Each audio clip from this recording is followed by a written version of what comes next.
father was about to be cremated. Son was still happily celebrating father-in-law's birthday. Even when father was buried, he did not feel anything was wrong. It was not until he sat down to rest after the birthday party, he inadvertently heard from guests' chat that a funeral was being arranged at his home. A sense of foreboding instantly enveloped him, so he hurriedly ran back home. But when he suddenly pushed the door open, he found the house frighteningly empty. A funeral service card was on the table. It was only then that he realized his father was really dead. However, he never would have thought that the one who truly killed his father was himself. A few days ago, the father-in-law drove the man's parents home after drinking. As a result, a car accident occurred on the way. As a doctor, the man immediately rushed to the scene. He intended to save his father first, but at that moment his wife shouted. He then noticed his wife's father had passed out. In that difficult moment of choice, he looked around and saw that his father had no obvious injuries, while his father-in-law was unconscious. So he gave up saving his father and lifted his father-in-law onto the only ambulance. Little did he know that his father's injuries were in his lungs. Even though his mother was crying and desperately pulling him, he still broke free and lifted his father-in-law onto the ambulance. Watching the ambulance roar away,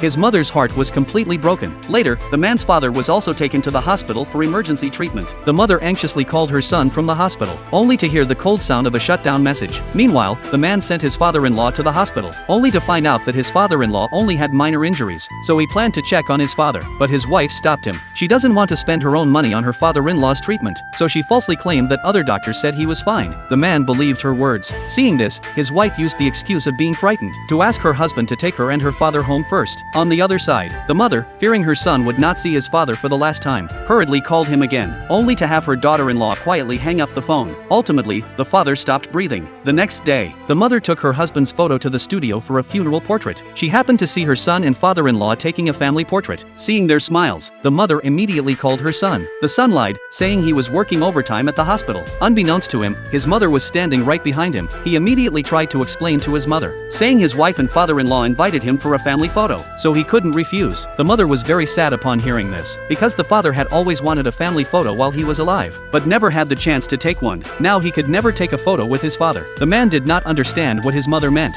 Thinking she was angry with him, he had a big argument with his mother. The mother left sadly. She took her husband's funeral photo from the studio and went home. At this time, the man also went to the studio for makeup, preparing to continue taking family photos with his father-in-law and wife. Suddenly he heard the staff say that the lady just now came to make a funeral photo. The man suddenly felt a bad premonition. Thinking about what his mother had said to him, he guessed that something might have happened to his father.